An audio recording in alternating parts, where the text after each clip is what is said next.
విషయం ఏదైనా ఉందంటే ఇవాళ గిరిజన తెగల మధ్య ఘర్షణ, ఇవాళ ఈ సమస్య చాలా సీరియస్ స్థాయికి చేరుకున్న విషయాన్ని మేము గుర్తు చేస్తూ ఉన్నాం. అయితే ఈ తెలంగాణ రాష్ట్రంలో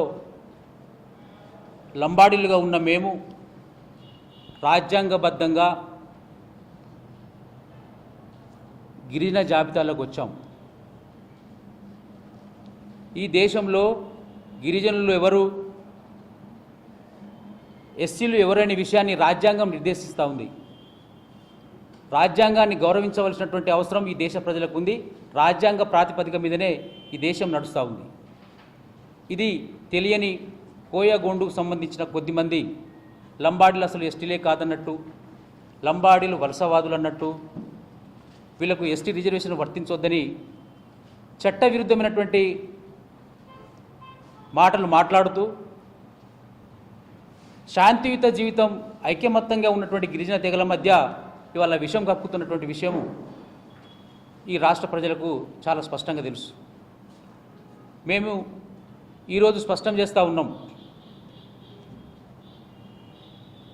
మీరు చెప్తున్నటువంటి అంశాలు ఏదైతే ఉందో, లంబాడీలు వలసవాదులు అంటున్నారు.